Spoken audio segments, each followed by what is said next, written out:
I still remember actually the first overdose I ever saw. I was about 9 years old, and one of my friend's moms overdosed at her 13th birthday party.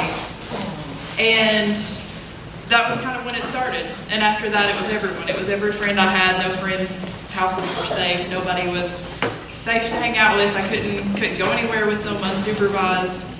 And I remember most distinctly the spread. When it went from every family being kind of normal to less and less did our families look like the people on TV, because more and more people had lost a parent. The biggest question I get is, how do we stop our kids from doing drugs? I tell you, so we've had our addictions program open for a little over a year now. I have never, ever seen anyone have an addictions problem that didn't first have a mental health problem that was missed. And I think that we struggle to talk about these things. I think we struggle to talk about mental health in a meaningful way because it's shameful. It's, I think that we feel like kids don't have real problems. They can't actually be sad. I think we struggle to understand difficult hormonal stages in development from real actual issues. And I think that we fail to understand that you can be situationally struggling at this point in your life and not actually have anything wrong with you. This was just a hard period. But if things go real wrong in that hard period, it can last. I compare it to physical illness. If we treated mental illness like we do physical illness, we would not have a drug problem.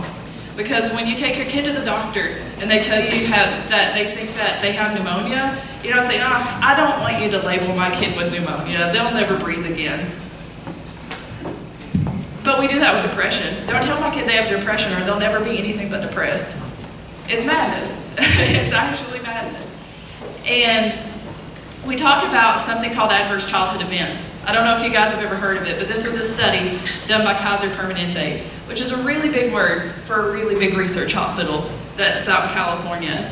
And they took a really hard look at people with addiction who had gotten all of their health care at this hospital in their life. They went through all of their data, and the single biggest predictor of whether or not someone would develop an addiction of any kind, alcoholism, IV drug use, any kind of drug use, was whether or not that they had experienced some level of trauma before the age of 12 years old.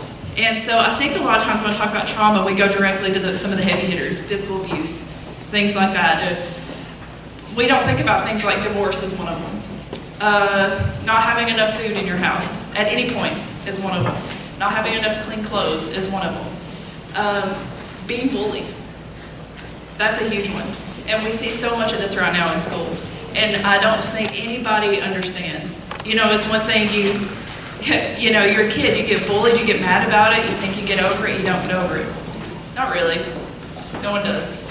You know what I mean? It comes out in other ways later.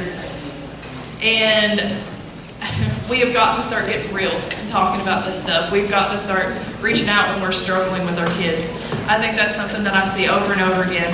People don't reach out for help when their kids are acting out in ways that they don't understand until it's way too late. And some of it is really common behaviors.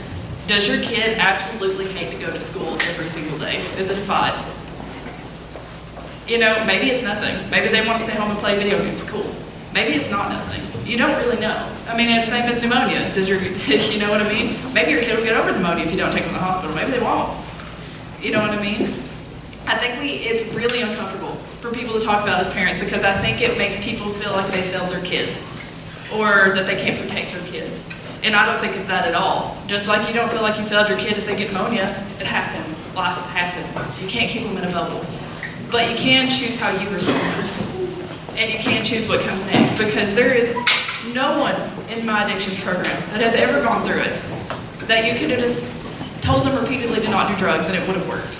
There was always a reason. The question is, was that reason addressed? And that's the difference between who is in my program and who never got there because they didn't have an addiction.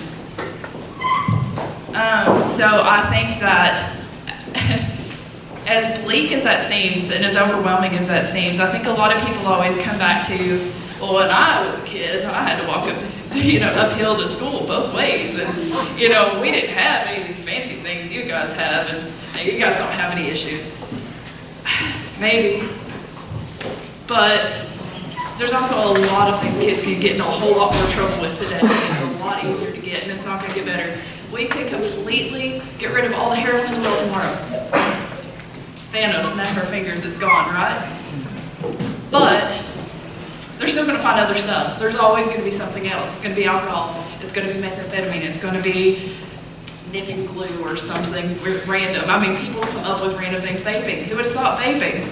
And here it is. It will always be something else. You have to get at the root cause, because nobody does this stuff just for fun. Nobody does this stuff for fun. And nobody just wakes up one day and thinks, hey, I think I'll do heroin today. Like, that's just not how it works.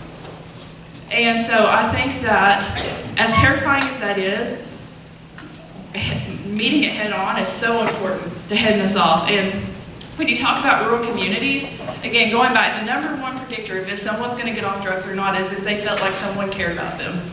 That tells you everything that you need to know.